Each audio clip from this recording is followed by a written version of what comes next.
26 വർഷത്തെ വിശ്വാസം, ലക്ഷക്കണക്കിന് സന്തോഷകരമായ ദാമ്പത്യങ്ങൾ. കല്യാണം എന്നാൽ കേരള മാട്രിമോണി തന്നെ.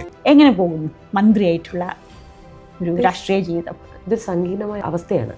മുമ്പൊന്നും നമ്മൾ ഇങ്ങനെ ഇത്രയും അധികം സങ്കീർണാവസ്ഥ നേരിട്ടിട്ടില്ല. പക്ഷെ എനിക്ക് വിശ്വാസമുണ്ട്, ഉറപ്പുണ്ട്. ഒരു ഉദാഹരണം ഗാർഹിക തൊഴിലാളികൾ, ഗിഗ് വർക്കേഴ്സ്, ഇവരൊക്കെ നമ്മുടെ സമൂഹത്തിൽ ഏറ്റവും കൂടുതലുണ്ട്. പക്ഷെ അവർക്ക് എന്ത് നിയമത്തിൻ്റെ പരീക്ഷയുള്ളത്? ഈ രണ്ടു പേർക്കും ഇടയിൽ നമ്മളൊരു ബ്രിഡ്ജായിട്ട് നിൽക്കണം. പല വകുപ്പിൻ്റെ കീഴിലും കുറേ ഡേറ്റാസ് ഉണ്ട്, എന്നാൽ എല്ലാ വകുപ്പിൻ്റെ കീഴിലും എല്ലാ ഡേറ്റാസും ഉള്ള ഒരു വകുപ്പില്ല. അതാണ് നിലവിലെ സ്ഥിതി. ഒരുപാട് സന്തോഷം. നമ്മൾ ആഗ്രഹിച്ചിരുന്നൊരു കാര്യം വരുന്നത്.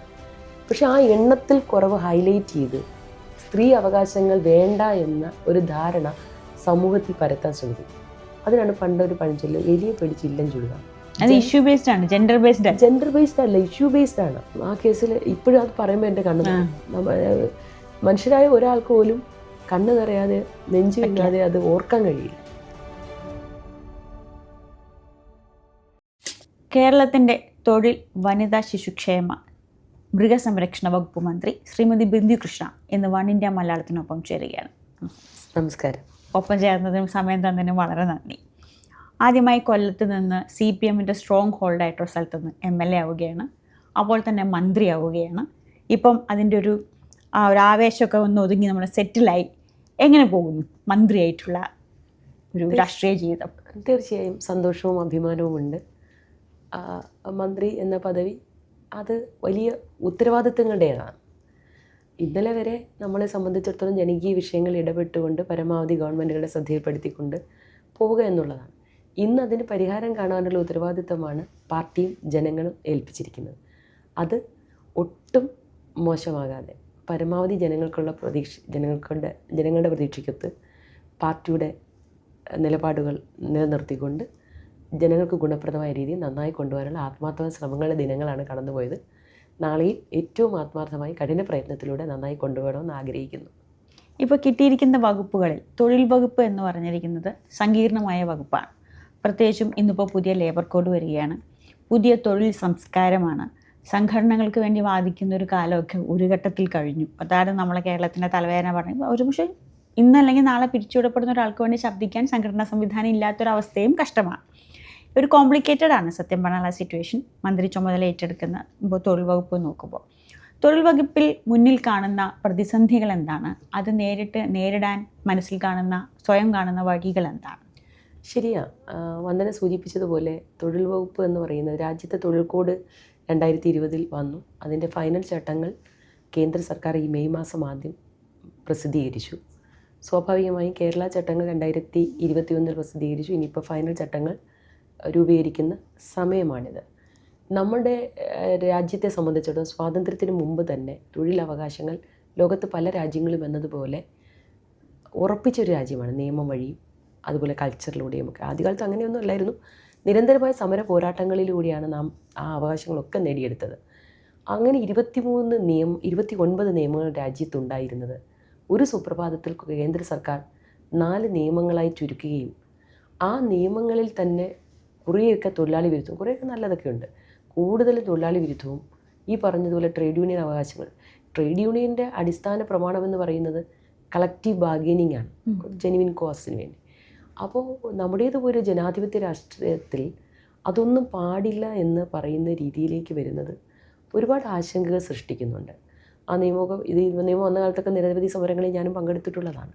പക്ഷേ ഇന്ന് ആ തൊഴിൽ നിയമത്തിൻ്റെ ചട്ടങ്ങൾ രൂപീകരിക്കേണ്ട ഉത്തരവാദിത്വം വന്നപ്പോൾ അത് വലിയ ചർച്ചകൾക്കൊടുവിലേ ചെയ്യാൻ പറ്റൂ എന്ന ഒരു കാര്യമുണ്ട്. ചുമതല 18-ാം തീയതി ഏൽക്കുന്നു. ജൂൺ 8-ാം തീയതി കേന്ദ്രമന്ത്രി രാജ്യത്തെ മുഴുവൻ തൊഴിൽ വകുപ്പ് മന്ത്രിമാരുടെ യോഗം വിളിച്ചിട്ട് അടിയന്തരമായി ഫൈനൽ ചട്ടങ്ങൾ വിജ്ഞാപനം ചെയ്യണമെന്ന് ആവശ്യപ്പെടുന്നു. നമുക്ക് നോക്കാനുള്ള സമയം പോലും ഉണ്ടായില്ല. കേരളത്തിൻ്റെ തൊഴിൽ സംസ്കാരവും അത് എംപ്ലോയർ ആയാലും എംപ്ലോയി ആയാലും എല്ലാവരെയും വിശ്വാസത്തിലെടുത്തുകൊണ്ട് പോകുക എന്നുള്ളതാണ്. അതുകൊണ്ട് കൂടുതൽ ചർച്ചകൾക്ക് ശേഷമേ കഴിയുമെന്ന് അദ്ദേഹത്തെ അറിയിച്ചിട്ട് അത്തരം ചർച്ചകൾ നടന്നുകൊണ്ടിരിക്കുകയാണ്.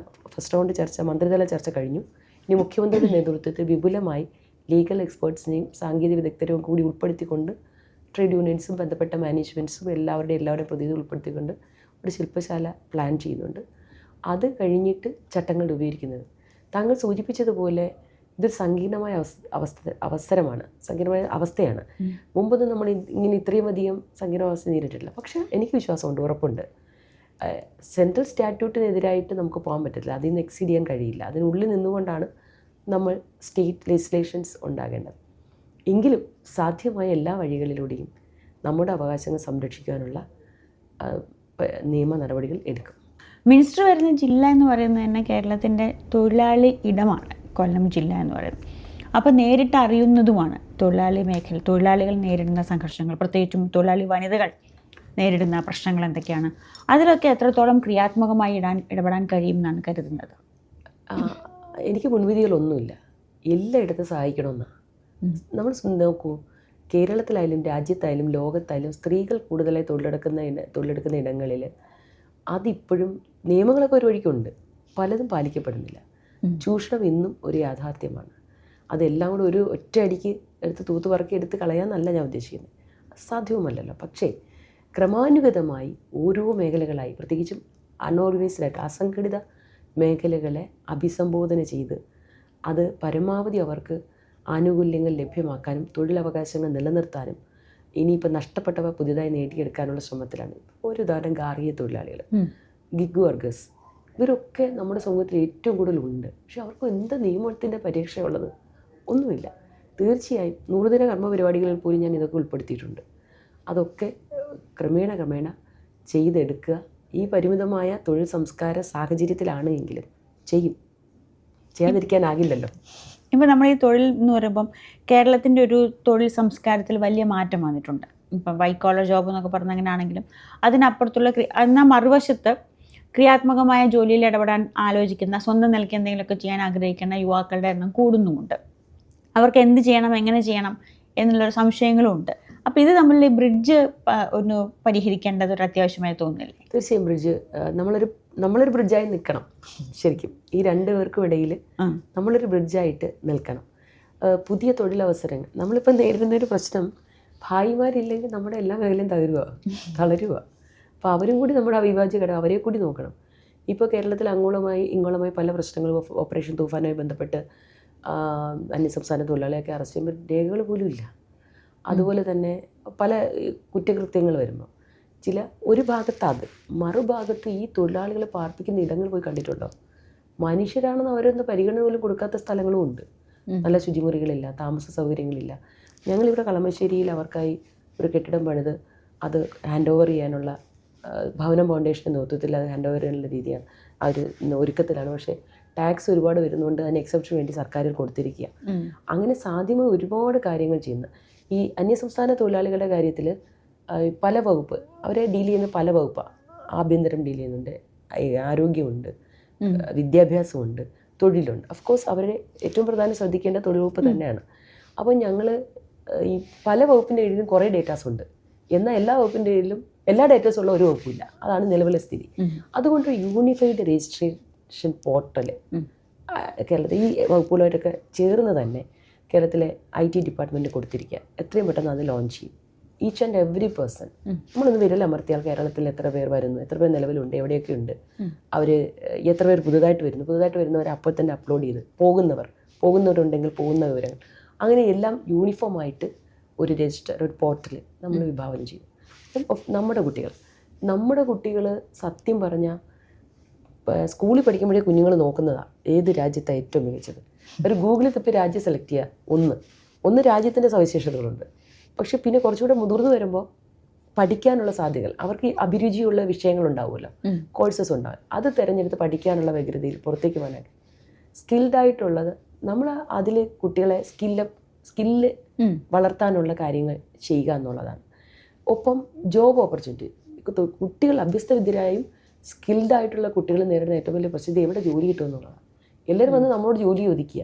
ചിലരോടൊക്കെ ഞാൻ പറയും, നമുക്കറിയാവുന്ന ജോലികളൊക്കെ അഡ്ജസ്റ്റ് ചെയ്ത് പറയാം എന്ന് പറയും.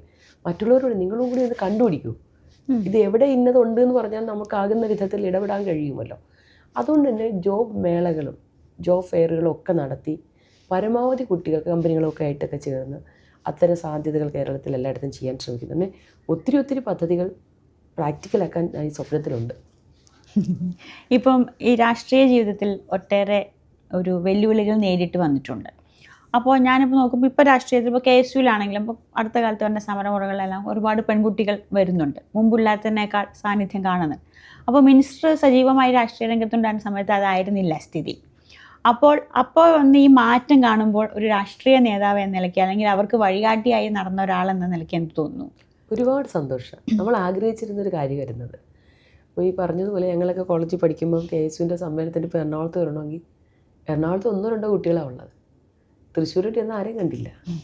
ആലപ്പുഴയിൽ എനിക്ക് മുമ്പ് ഷാൻചേച്ചി ഉണ്ടായിരുന്നു. അപ്പം ഇതുപോലെ വിരലിലെണ്ണാവുന്നത് ഒരു പെൺകുട്ടി അല്ലെങ്കിൽ ഒരു സ്ത്രീയെ കാണുക എന്ന് പറഞ്ഞാൽ അന്ന് ഞങ്ങൾക്ക് ഏറ്റവും സന്തോഷമുള്ളൊരു കാര്യമാണ്. കൂട്ടത്തിലൊരാൾ ഒരു വേവ് ലെങ്ത് ഉണ്ടല്ലോ, പരസ്പരം കെമിസ്ട്രി ഉണ്ട്, അത് വല്ലപ്പോഴും അനുഭവിക്കാൻ യോഗമുണ്ട്. ഇപ്പം എവിടെ തിരിഞ്ഞാലും ഏത് മേഖലയിലായാലും രാഷ്ട്രീയത്തിൻ്റെ ഏത് ഘടകങ്ങളിലായാലും എല്ലായിടത്തും സ്ത്രീ സാന്നിധ്യമുണ്ട്. പക്ഷെ പൂർണ്ണമായില്ല. അധികാര കേന്ദ്രങ്ങളിലേക്ക് അവർ ഇനിയും കൂടുതലായി വരേണ്ടതായിട്ടുണ്ട്. തീർച്ചയായും ഇനിയുള്ള ദിവസങ്ങൾ അതുണ്ടാകും എന്ന പ്രതീക്ഷയോടെ ഞങ്ങൾ മുന്നോട്ട് പോവുകയാണ്. ഈ പെൺകുട്ടികളുടെ കാര്യം പറയുമ്പം ഇപ്പം നിയമവിരുദ്ധമുണ്ട്, രാഷ്ട്രീയ പരിചയമുണ്ട്, സ്വാഭാവികമായും സാമൂഹ്യ രംഗങ്ങളിൽ ഇടപെട്ട പരിചയമുണ്ട്. പെൺകുട്ടികളുടെ അവകാശ സംരക്ഷണത്തെക്കുറിച്ച് 2 എക്സ്ട്രീമാണ് ഇപ്പോൾ സൊസൈറ്റിയിൽ കാണുന്നത്.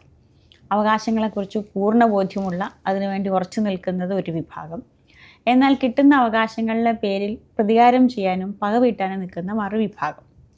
ഈ ചെറിയ ന്യൂനപക്ഷം ഈ അവകാശങ്ങൾക്ക് വേണ്ടി ഇത്രയും കാലം നടത്തിയ പോരാട്ടത്തിൻ്റെ ഒരു തെളിച്ചം കുറയ്ക്കുകയും അതിനൊരു ബുദ്ധിമുട്ടാവുകയും ചെയ്യുന്നൊരവസ്ഥയുണ്ട്. സങ്കീർണമാണ് അവസ്ഥ. നമുക്കൊരു അഭിപ്രായം പറയാനും പേടിക്കണം, നമ്മൾ സ്ത്രീവിരുദ്ധരായി പോകുമെന്ന് ആശങ്കപ്പെടണം.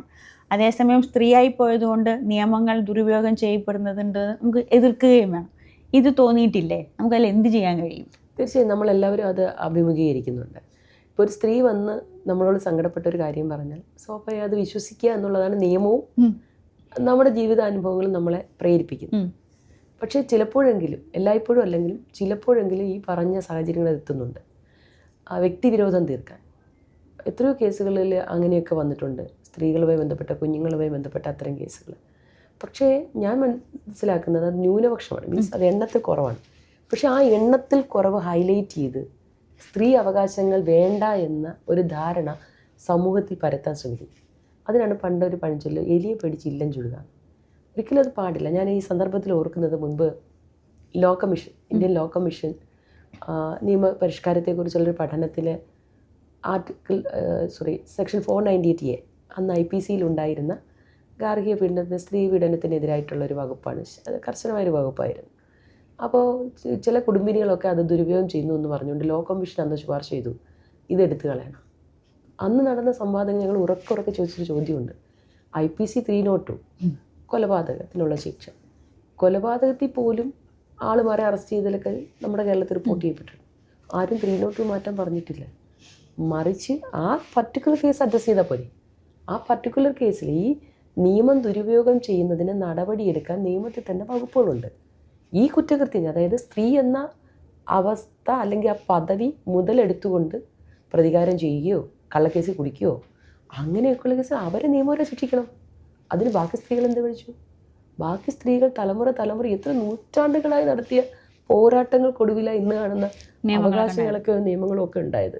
സ്ത്രീ സുരക്ഷാ നിയമം ഏറ്റവും അവസാനം നിർഭയ കേസ്, ഡൽഹി കേസ് വന്നപ്പോഴാണ് അത് കർശനമാക്കിയത്. അപ്പോൾ അതെല്ലാം അങ്ങ് എടുത്തു കളഞ്ഞിട്ട് സ്ത്രീകൾക്ക് അവകാശങ്ങളെല്ലാം എന്നോടൊക്കെ എത്രയോ പേര് ചോദിച്ചിട്ടുണ്ട്. ചില ചർച്ചകളിലൊക്കെ പോകുമ്പോൾ, പാനൽ ചർച്ചകളിലൊക്കെ പോകുമ്പോൾ ചിലർ എഴുന്നേറ്റുന്ന സദസ്സിൽ നിന്ന് ചോദിക്കും, എങ്ങോട്ട് നോക്കിയാൽ സ്ത്രീകൾ തൊഴിലിടങ്ങളിൽ, എങ്ങോട്ട് നോക്കിയാൽ സ്ത്രീകൾ അധികാര കേന്ദ്രം, നിങ്ങളൊക്കെ ഇത്രയും വലിയ സ്ഥാനത്തെത്തി, ഇനി നിങ്ങൾ എന്ത് ശാക്തീകരണം നേടാനുള്ളത്?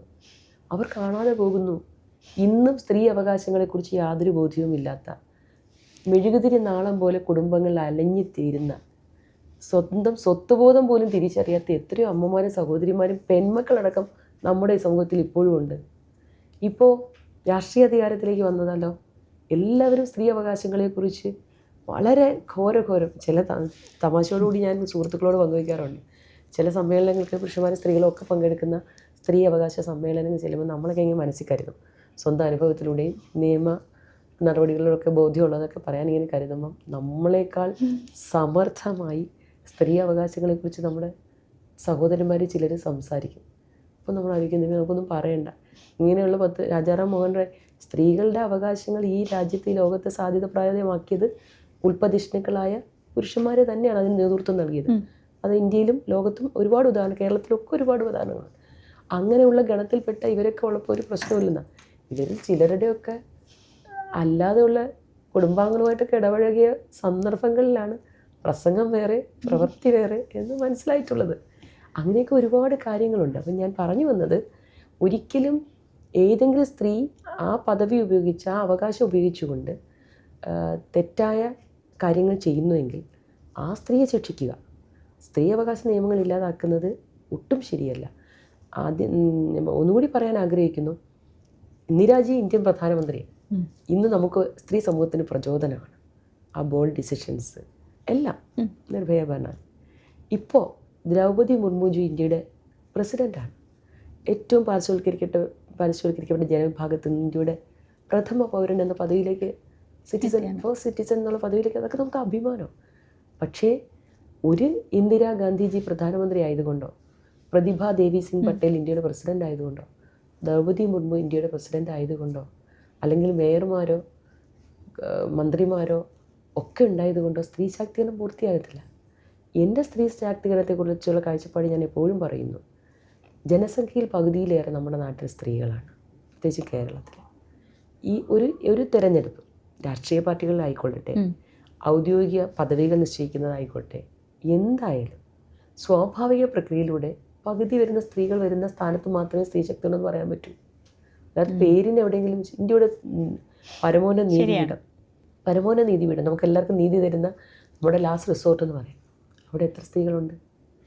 ഈ സ്വാതന്ത്ര്യം കിട്ടി ഇത്രയും 1950 സുപ്രീം കോടതി നിലവിൽ വന്നത്. ഇപ്പോൾ 2026 സംസാരിക്കുമ്പോഴും സുപ്രീം കോടതിയിൽ എത്ര സ്ത്രീ പ്രാതിനിധ്യം ഉണ്ടായി? ചീഫ് ജസ്റ്റിസ് ഓഫ് ഇന്ത്യ എത്ര പേരുണ്ടായി? ഇതൊക്കെ ആലോചിക്കുമ്പോൾ ഇവിടെ അതുപോലെ എല്ലായിടത്തും, അതുപോലെ നമ്മൾ ഇങ്ങോട്ട് താഴോട്ട് പറഞ്ഞ എല്ലായിടത്തും ഡിസിഷൻ മേക്കിംഗ് ഇടങ്ങളിൽ സ്ത്രീകൾക്ക് എന്താ റോള്? തീരുമാനങ്ങൾ എടുക്കുന്ന എത്ര വേദികൾ സ്ത്രീ ശബ്ദമുണ്ട്? അപ്പോൾ അതൊക്കെ സ്വാഭാവിക പ്രക്രിയയിലൂടെ വന്നാൽ മാത്രമേ സ്ത്രീ ശാക്തീകരണമായി എന്ന് നമുക്ക് പറയാൻ കഴിയുള്ളൂ. മറ്റു ചിലർ ചോദിക്കുന്നുണ്ട്, സ്ത്രീ അവകാശങ്ങളെക്കുറിച്ച് നമ്മൾ ഉറക്കെ പറയുമ്പോൾ അത് പുരുഷന്മാരുടെ അവകാശ നിഷേധമാണ്, അല്ലെങ്കിൽ പുരുഷന്മാർക്കെതിരായ ഒരിക്കലുമല്ല. ഞാനെന്ന സ്ത്രീ ഇന്നിവിടെ വന്നിരിക്കണമെങ്കിൽ ഒരുപാട് പുരുഷന്മാരുടെ സപ്പോർട്ടും അവരുടെ സ്നേഹനിർഭരമായ ഇടപെടലും കൊണ്ടാണ്. സ്ത്രീയും പുരുഷനും പരസ്പര പൂരകങ്ങളാണ്. അത് നമ്മുടെ അച്ഛനായാലും സഹോദരനായാലും ഭർത്താവായാലും മകനായാലും സുഹൃത്തായാലും സഹപാഠിയായാലും സമൂഹത്തിൽ നമ്മൾ കണ്ടുമുട്ടുന്ന ഓരോരുത്തരും അവരെല്ലാവരും കൂടി ചേരുന്ന സ്ത്രീ സമൂഹം എന്ന് പറയുന്നത്. പുരുഷ സംഘടനകൾ പറയും നമ്മളൊക്കെ സ്ത്രീകൾക്ക് വേണ്ടി സംഘടന, പുരുഷന്മാർക്ക് എന്താ സംഘടന? പുരുഷന്മാരുടെ അവകാശങ്ങൾ ഇങ്ങനെ സ്പെസിഫിക് ആയിട്ട് ഹനിക്കപ്പെടുന്നില്ല. പുരുഷനായതുകൊണ്ട് ഹനിക്കപ്പെടുന്നില്ല. അല്ലാതെ എന്തെങ്കിലും കാര്യങ്ങൾ സന്ദർഭങ്ങളിൽ ഒറ്റപ്പെട്ട കാര്യങ്ങളുണ്ടാകുന്ന അത് അതിനെ അഡ്രസ്സ് ചെയ്യുക. അത് ഇഷ്യൂ ബേസ്ഡ് ആണ്, ജെൻഡർ ബേസ്ഡ് അല്ല, ഇഷ്യൂ ബേസ്ഡ് ആണ്. ഇത് ജെൻഡർ ബേസ്ഡ് ആകുന്ന നീതി നിഷേധങ്ങൾക്കെതിരെയാണ് നമ്മൾ പറയുന്നത്. ആ വലിയ വ്യത്യാസം എത്രത്തോളം ആളുകൾ ഉൾക്കൊള്ളുന്നു എന്നറിയുന്നില്ല. അത് ഉൾക്കൊള്ളണം. ഇപ്പം അതിലേക്ക് വരുമ്പോൾ നിയമപരമായിട്ടുള്ള പശ്ചാത്തലം ഉണ്ടല്ലോ. ഇപ്പം LLM ബിരുദധാരിയ, പ്രത്യേകിച്ചും തൊഴിൽ വകുപ്പ് പോലെയുള്ള വകുപ്പുകൾ കൈകാര്യം ചെയ്യുമ്പം ഈ നിയമപരമായ പശ്ചാത്തലം ഒരധികം ഗുണം ചെയ്യുമെന്ന് കരുതുന്നുണ്ടോ? തീർച്ചയായും ഭരണരംഗത്തും പൊതുരംഗത്തും അത് ഗുണം തന്നെയാണ്. ഇപ്പോൾ ഒരാൾ നമ്മളോട് വന്നൊരു കാര്യം പറയുമ്പോൾ ഇപ്പം എന്ന് വിചാരിച്ച് എല്ലാ നിയമത്തിൻ്റെ അപ്ഡേഷനും എനിക്ക് അറിയത്തില്ല. കാരണം പ്രാക്ടീസ് ഇപ്പോൾ കുറേ കാലമായിട്ട് 15 years ഞാൻ വളരെ സീരിയസ് പ്രാക്ടീസ് ആയിരുന്നു. അന്ന് രാജ്യത്തെ നിലവിൽ ഏത് നിയമത്തെക്കുറിച്ച് ചോദിച്ചാലും ഡിസിഷൻസിനെ കുറിച്ച് ചോദിച്ചാലും അപ്പോൾ നമുക്ക് പറയാൻ അറിയുന്നു. പിന്നെ നമുക്കത് നമ്മുടെ ഫീൽഡ് എന്തെങ്കിലും ബേസിക് നോളജ് കാര്യമായിട്ടുള്ളത് കൊണ്ട് തന്നെ നമ്മൾ പ്രാക്ടീസ് ചെയ്ത സമയത്തും നമ്മൾ പഠിച്ച സമയത്തും ഉള്ള ലോസും പിന്നെ അമെൻമെൻറ്റ്സ് ഒക്കെ നമ്മൾ കുറേ വായിക്കുമല്ലോ. അതത് കാലത്തെ അമെൻമെൻറ്റ്സ് കുറേയൊക്കെ വായിക്കും, എല്ലാം അല്ലെങ്കിൽ പോലും. ഒരാൾ നമ്മളോട് കാര്യം പറയുമ്പോൾ അതിൻ്റെ സെറ്റിൽഡ് പൊസിഷൻ ഇങ്ങനെ അല്ലേ എന്നൊരു ചിന്ത വരികയും നമ്മളത് നോക്കിയാൽ പെട്ടെന്ന് ക്യാച്ച് ചെയ്യാനും പറ്റും. ആ ഫീൽഡുമായിട്ട് ബന്ധമുള്ളതുകൊണ്ട് തീർച്ചയായും അത് വളരെ ഗുണപ്രദമാണ്. ചിലർക്ക് നമ്മൾ പറ്റിയും. ഇന്നാൾ ഒരു പോലീസുകാരൻ എൻ്റെ മോൻ്റെ ഒരു സുഹൃത്തിനെ വിളിച്ചിട്ടൊരു സാക്ഷിയായിട്ട് നിന്നതിനാണ്. വിളിച്ചിട്ട് വരട്ടിയിട്ട് ഞാൻ എൻ്റെ ഒപ്പം യാത്ര ചെയ്യുമ്പോഴാണ് വിളിച്ചിട്ട് വരട്ടിയിട്ട് എനിക്ക് കേൾക്കാം മജിസ്ട്രേറ്റ് കൊണ്ട് കേസ് അടിപ്പിക്കും. അപ്പോൾ അപ്പം തന്നെ ഞാൻ ഫോൺ ചെയ്യും, എന്ത് കേസ് അടിപ്പിക്കുന്നത്, എന്ത് സെക്ഷനിലാണ്, എന്ത് ഒഫൻസാണ്, ഇത് ചോദിക്കാൻ കഴിയുന്നത് പ്രൊസീജിയേഴ്സും റൂൾസും അറിയാവുന്ന ആൻഡ് ലോ അറിയാവുന്നതുകൊണ്ടല്ലേ. അങ്ങനെ ഒരുപാട് അവസരങ്ങൾ അത് പ്രയോജനപ്രദമായിട്ടുണ്ട്. ഞാൻ പ്രത്യേകിച്ച് ചോദിക്കാൻ കാര്യം എന്താ വെച്ചാൽ ഇപ്പോൾ ലേബർ കോഡാണെങ്കിലും അതിൻ്റെ പുറത്തുള്ള ഇഷ്യൂസ് ആണെങ്കിലും ഈ വകുപ്പുകളുടെ ഒരു എൻടാങ്കിൾമെൻ്റ് അവിടെ എന്തായാലും നടക്കും. ആ വകുപ്പാണെങ്കിൽ ഈ വകുപ്പ് അല്ലെങ്കിൽ ഈ വകുപ്പല്ലേ എന്നുള്ള ചോദ്യം വരും. അത്തരം കാര്യങ്ങൾക്ക് ഒരു സൊല്യൂഷൻ കണ്ടെത്താൻ കുറച്ച് എളുപ്പം ആയിരിക്കും. ഇപ്പോൾ ചില ഈ ലേബർ കോഡുമായിട്ട് ബന്ധപ്പെട്ട് നമ്മളെ കാണാൻ വരുന്ന ചില നേതാക്കൾ, എസ്പെഷ്യലി ട്രേഡ് യൂണിയൻ നേതാക്കന്മാർ പറയുന്നത് അങ്ങോട്ട് നിയമം പാസ്സാക്കി കൊടുക്കും. അതായത് സെൻട്രൽ കേന്ദ്രം ഒരു കൺകറന്റ് ഓഫ് കോഴ്സ് കൺകറന്റ് ലിസ്റ്റാണ് തൊഴിൽ. പക്ഷേ എങ്കിലും ഒരു സെൻട്രൽ സ്റ്റാറ്റ്യൂട്ട് അതിന് എതിരായിട്ട് സ്റ്റേറ്റ് സ്റ്റാറ്റ്യൂട്ട് കോൺട്രഡിക്ടറി ആയിട്ട് ഒന്നും പാസ്സാക്കി കൊടുക്കാൻ പറ്റില്ല. അങ്ങനെ നിയമം പെർമിറ്റ് ചെയ്യുന്ന ഒരുപാട് കാര്യങ്ങളുണ്ട്. നമുക്കതിൽ ചില ഇഷ്യൂസ് റേസ് ചെയ്ത് അത് സോൾവ് ചെയ്യാനുള്ള കാര്യങ്ങളെ ചെയ്യാൻ കഴിയുള്ളൂ. ഈ പറഞ്ഞ പോലെ അത്തരത്തിലുള്ള അടിസ്ഥാന നിയമത്തിലുള്ള അടിസ്ഥാന പരിചയം തീർച്ചയായും അത്തരം കാര്യങ്ങൾ പറയുമ്പോൾ നമുക്കത് മറുവാദമായി പറയാൻ കഴിയുന്നുണ്ട്. ഇപ്പം നിയമം അറിയുന്ന ഒരാളെയായിരുന്നില്ല, പക്ഷെ എൻ്റെ ഒരു 1.5 വയസ്സുകാരൻ്റെ കൈ തല്ലൊടിച്ചും കേസിൽ കൃത്യമായി ഇടപെട്ടല്ല, പെട്ടെന്ന് വരികയും കാണുകയൊക്കെ ചെയ്തു. അപ്പോൾ പക്ഷേ ഞങ്ങളാരും കണ്ടത് നിയമം പഠിച്ചൊരു മന്ത്രിയായിരുന്നില്ല, ഒരു അമ്മയായിരുന്നു. അത്തരം കേസുകൾ കുറച്ച് കൂടുന്നുണ്ട്. കുട്ടികളുടെ മെക്കിട്ട് കയറുക എന്ന് പറയുന്നൊരു എങ്ങനെയാണ് ഇത് കഴിയുക എന്നുള്ള ചോദ്യം തന്നെ നമ്മുടെ എല്ലാവരുടെയും മനസ്സിൽ വരും. എങ്ങനെയാണ് 1.5 വയസ്സുകാരനെ ചവിട്ടാൻ തോന്നുന്നത്? നമ്മുടെ ആലോചനകൾക്ക് അപ്പുറത്താണ് ആ ക്രൂരത എന്ന് പറയുന്നത്. അത്തരം ഇഷ്യൂസിൽ ആവർത്തിക്കാതിരിക്കാൻ, അല്ലെങ്കിൽ അതിൽ ഉൾപ്പെട്ടിരിക്കുന്ന ആളുകൾക്ക് രണ്ടാമതൊന്ന് കൈവക്കാൻ തോന്നാത്ത വിധത്തിലുള്ള ശിക്ഷ ഉറപ്പാക്കാനുള്ള എന്തെങ്കിലും നടപടികളും കൂടി എടുക്കുന്നു. തീർച്ചയായും ആ കേസിൽ ഇപ്പോഴും അത് പറയുമ്പോൾ എൻ്റെ കണ്ണ് മനുഷ്യരായ ഒരാൾക്ക് പോലും കണ്ണ് നിറയാതെ നെഞ്ചു വിങ്ങാതെ അത് ഓർക്കാൻ കഴിയില്ല. അതുപോലെ ഒരുപാട് കേസ്, എത്ര കുഞ്ഞുങ്ങൾ ആക്രമിക്കപ്പെടുന്നത്, അത് പെറ്റമ്മ, വേറെ ബന്ധുക്കളല്ല, ഇല്ലാസല്ല. എങ്ങനെ കഴിയുമെന്ന് ചോദിച്ചാൽ അതിന് ഉത്തരവില്ല. കഴിഞ്ഞു, ഇതൊക്കെ കേരളത്തിൽ നടക്കുന്നു. ഇത്രയും കാലം നമ്മുടെയൊക്കെ ചിന്ത, നമ്മളൊക്കെ വളർന്നു വരുന്ന സമയത്ത് നമ്മുടെയൊക്കെ ചിന്ത അച്ഛനമ്മ ലോകത്ത് ഏറ്റവും സേഫ് അമ്മയുടെ മടിത്തട്ടാണ് ഏതൊരു കുഞ്ഞിൻ്റെയും, എത്ര മുതിർന്നാലും ഏതൊരു കുഞ്ഞിൻ്റെയും ഏറ്റവും സുരക്ഷിതമായ ഇടം.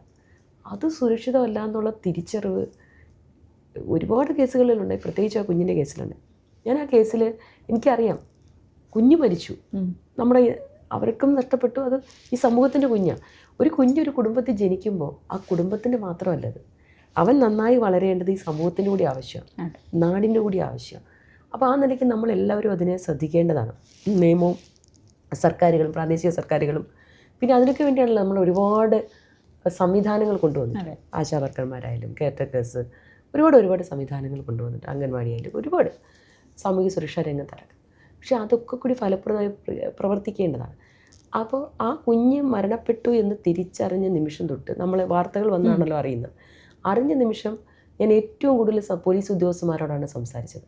അതിൻ്റെ കാരണം എന്ന് പറഞ്ഞാൽ പലപ്പോഴും കേസ് വലിയ സംഭവ ബഹുലമായിട്ട് പ്രമാദമായ കേസ് എന്നൊക്കെ പറഞ്ഞ് വാർത്തകൾ വരും. നമ്മളെല്ലാവരും, മാധ്യമങ്ങളും ഗവൺമെൻറ്റും പൊതുപ്രവർത്തകരും എല്ലാവരും അതിൻ്റെ പിന്നാലെ പായും. ഇതൊക്കെ കഴിഞ്ഞ് ഇതിൻ്റെ ഒരു പീരീഡ് കഴിയും. പിന്നെ ഈ കേസിന് എന്ത് സംഭവിക്കുന്നു ആരും അറിയില്ല. പിന്നെ നമ്മൾ അറിയുന്ന കേസ് വെറുതെ വിട്ടുന്ന എല്ലാം അങ്ങനെ അല്ലെങ്കിലും കൂടുതലും. അപ്പോൾ അതിൻ്റെ അടിസ്ഥാനപരമായ കാര്യം എന്ന് പറയുന്നത്, നമ്മൾ എതിരായിട്ട് വിധി വരുന്നുണ്ടെങ്കിൽ നമ്മളൊക്കെ ബ്ലെയിം ചെയ്യുന്ന ആരാ? കോടതികളെ. പക്ഷെ കോടതികളെ എങ്ങനെ? കോടതിയുടെ മുമ്പിൽ വരുന്ന തെളിവുകളുടെ അടിസ്ഥാനത്തിൽ മാത്രമേ കോടതിക്ക് തീരുമാനം എടുക്കാൻ കഴിയുള്ളൂ. കോടതി എടുക്കുന്ന തീരുമാനം എന്ന് പറഞ്ഞാൽ കേവലം ഒരു ആർഗ്യുമെൻ്റ് വെച്ചിട്ട്, വക്കീലന്മാർ സെക്ഷൻസൊക്കെ വെച്ചിട്ട് facts and circumstances of the case, legal position എന്നൊക്കെ പറഞ്ഞ് നന്നായി ആർഗ്യൂ ചെയ്യും. പക്ഷെ അതല്ല, from the very beginning case frame ചെയ്യുന്നതിലിരിക്കുക കാര്യം. ഒരു FIR ലോഡ്ജ് ചെയ്യുന്നത് മുതൽ ലാസ്റ്റ് സ്റ്റേറ്റ്മെൻറ്റ് എടുക്കുന്നത് വരെ, ആർഗ്യുമെൻറ്റ്സും സ്റ്റേറ്റ്മെൻറ്റും എല്ലാം കഴിയുന്നത് വരെ ഒരു നീണ്ട പ്രൊസീഡിങ്ങാണ്. ഈ പ്രൊസീഡിങ്ങിൽ എവിടെയെങ്കിലുമൊക്കെ കോൺട്രഡിക്ഷൻ വരികയോ ലൂപ്പ് ഹോൾസ് വരികയോ ചെയ്താൽ കേസ് വെറുതെ വിടും. അത് പലപ്പോഴും പലരും ശ്രദ്ധിക്കാറില്ല. ചിലർ ബോധപൂർവ്വം ലൂപ്പ് ഹോൾസ് വരുത്തും, ചിലർ അറിയാതെ വരുത്തും, ചിലർ ശ്രദ്ധിക്കാതെ വരുത്തും. അപ്പോൾ ഈ കേസിൽ ഞാൻ ഏറ്റവും കൂടുതൽ റൂറൽ SP അടക്കമുള്ള ആളുകളോട്, ഏറ്റവും ഉദ്യോഗസ്ഥന്മാർ പലരുമായിട്ടും ഏറ്റവും കൂടുതൽ ശ്രദ്ധിച്ചത്, നിങ്ങൾ ജൂനിയർ ഓഫീസേഴ്സിനെ മാത്രം ഇത് ഫ്രെയിം ചെയ്യരുത്. ഇത് നിങ്ങളുടെ മോണിറ്ററിങ് കൃത്യമായിട്ട് ഉണ്ടാകണം. കാരണം ഒരു വാക്കിലിരിക്കുക കേസ് മാറാൻ, അതിൻ്റെ അർത്ഥം മാറും, ദിശ മാറും. ഒരു വഴിക്ക് ഗ്രാവിറ്റി മാറും. ഒരു വഴിക്ക് പ്രോസിക്യൂഷൻ ഒരു കേസ് ഫ്രെയിം ചെയ്ത് കോടതി വരും. അതിന് കോൺട്രഡിക്റ്റിംഗ് ആയിട്ടുള്ള കാര്യങ്ങൾ വന്നാൽ ആ കേസ് അടിച്ചു പോത്തില്ലേ? പിന്നെ നമ്മൾ വല്ലതും പറഞ്ഞിട്ട് കാര്യം. അതുകൊണ്ട് ശിക്ഷ എന്ന ഭാഗത്ത് തീർച്ചയായും സ്ട്രിഞ്ചൻ്റായിട്ട് ആക്ഷൻ ഉണ്ടാകണം. അതൊരു മറുഭാഗത്ത് ഈ ഒരു കുഞ്ഞ് നിൽക്കണമെന്നില്ല. ഇതിപ്പോൾ എത്ര എണ്ണമായി? ഇനി അത് ഉണ്ടാകാതിരിക്കണമെങ്കിൽ prevention is better than cure എന്നുള്ളത് മെഡിക്കൽ സയൻസിൽ മാത്രമല്ല, നമ്മുടെ നിത്യ ജീവിതത്തിൽ അത് ഏറ്റവും പ്രധാനമായിട്ടുള്ളൊരു കാര്യം. അതുകൊണ്ട് ഒരുപാട് പരിപാടികൾ ഞങ്ങൾ ആലോചിക്കുന്നു. ഇപ്പോൾ ഇന്ന് രാവിലെ ഞാൻ പ്രിൻസിപ്പൽ സെക്രട്ടറിയും ഡയറക്ടറും വിമൻ ആൻഡ് ചൈൽഡ്, ഞങ്ങൾ 3 പേരോടും ഒരുപാട് കാര്യങ്ങൾ പറഞ്ഞു. ഞാൻ പറഞ്ഞു ഇപ്പോൾ ഏറ്റവും വലിയ പ്രശ്നം എന്താ, പലർക്കും പല അഫെയർ, മറ്റ് എക്സ്ട്രാ മാരിറ്റൽ റിലേഷൻസ് ഒക്കെ ഉണ്ടാകും. അത് വ്യക്തി എന്ന നില അവരുടെ താല്പര്യം, അവരുടെ കാര്യമാണ്, നമുക്ക് ആർക്കും അത് ഇടപെടാൻ പറ്റത്തില്ല. അതൊക്കെ പേഴ്സണലാണ്, അതിന് റെസ്പെക്റ്റ് ചെയ്യും. പക്ഷേ നൊന്ത് പ്രസവിച്ച മക്കളെ ഉപേക്ഷിച്ച് പോകുന്നത് എന്തുകൊണ്ടെന്നാൽ എങ്ങനെയാണെന്നോ മനസ്സിലാവില്ല. ഇന്നിപ്പോൾ കേരളം അഡ്രസ്സ് ചെയ്യേണ്ട ഒത്തിരി കേസ് അതാണ്. കഴിഞ്ഞ ആഴ്ച ഞാൻ എറണാകുളത്ത് വരുന്നു. അതിൻ്റെ തലേ ദിവസം എന്നെ വന്ന് ഒരു ഫാമിലി കാണുക. 2 പിഞ്ചു കുഞ്ഞുങ്ങളുമായിട്ട് അമ്മൂമ്മയാണ്. അമ്മ ആരുടെ ഒപ്പമോ പോയി എറണാകുളത്ത് താമസിക്കുന്നു. അതൊരു കുഴപ്പം പിടിച്ച ആളാണ്, ഡ്രഗ്സ് അങ്ങനെ എന്തൊക്കെയോ കുഴപ്പം പിടിച്ച ആൾ. ഇത് എന്ന് പോലീസിനോട് പറയുമ്പോൾ ആരും മൈൻഡ് ചെയ്യുന്നില്ല. അപ്പം ഈ അമ്മയുടെ ആവശ്യം, അമ്മയ്ക്ക് എന്തോ ഗുരുതരമായ രോഗം, അമ്മയുടെ കാലം കഴിഞ്ഞാൽ ഈ 2 പിഞ്ചു കുഞ്ഞുങ്ങൾ എന്ത് ചെയ്യണമെന്ന് അറിയത്തില്ല. അപ്പോൾ എന്നോട് അവർ ആവശ്യപ്പെടുന്നത് പോലീസിനോട് പറഞ്ഞ മോളാ മയക്കുമരുന്ന് പോലുള്ള സെറ്റപ്പുള്ള എന്നാണ് അവർ പറയുന്നത്, എനിക്കറിയില്ലേ, സെറ്റപ്പുള്ള ആളിൻ്റെ അടുത്ത് അവിടെ നിന്ന് പിടിച്ചുകൊണ്ട് വന്നൊരു കൗൺസിലിങ്ങും കൊടുത്ത് ഒരു എന്തെങ്കിലും ചികിത്സയും കൊടുത്ത് ആ മോളിങ്ങി പോരും, ഈ കുഞ്ഞുങ്ങളെ അവളെ ഏൽപ്പിക്കുക. ഇത് ചെന്ന് പോലീസിനോട് പറയുമ്പോൾ ഓടിപ്പോയ പ്രായപൂർത്തിയായ ഒരു സ്ത്രീ അവരുടെ ഇഷ്ടത്തിന് പോയതിനെ എങ്ങനെ പിടിക്കുമെന്നാണ് പോലീസ് ചോദിക്കുന്നത്. സോ ഞാൻ ഇവിടുത്തെ ബന്ധപ്പെട്ട ഒരു ഉദ്യോഗസ്ഥനെ വിളിച്ച്, സാധാരണ കാണുന്ന കേസായിട്ട് കാണരുത്, അവർ പറയുന്ന കാര്യമുണ്ടെങ്കിൽ ഉണ്ടാകുമല്ലോ, ഉണ്ടെങ്കിൽ ഒരു ജീവിതം നമുക്ക് രക്ഷപ്പെടുത്തിക്കൂടെ, അതുകൊണ്ട് നിർബന്ധമായും ചെയ്യണമെന്ന് പറഞ്ഞാൽ ഞാൻ ഇവിടെ DCP ഏൽപ്പിച്ചിരുന്നു. സാധാരണ പോലീസുകാരെ ഏൽപ്പിച്ച് ഇതിൽ ഇത്തരം കേസുകൾ കൈകാര്യം ചെയ്യാൻ ക്ഷമ വേണം, അധികം ക്ഷമ വേണം. ഈ അവർ പറയുന്നത് ചിലപ്പോൾ നമുക്ക് മനസ്സിലാവത്തില്ല, അവർ വികാരം നമുക്ക് ചിലപ്പോൾ ഉൾക്കൊള്ളാൻ കഴിയും. പക്ഷെ ആ വികാരം നമ്മൾ ഉൾക്കൊള്ളണം. എല്ലാ കേസിലും പോലീസിന് ഇപ്പോൾ അത് നോക്കിയിരിക്കാൻ പറ്റുമെന്നല്ല ഞാൻ പറയുന്നത്, എങ്കിലും കുറേയൊക്കെ അറ്റ്ലീസ്റ്റ് കുട്ടികൾ ഇൻവോൾവ് ആയിരിക്കുന്ന yes, women friendly, children friendly ആയിട്ട് അത് കാണണം എന്നാണ്.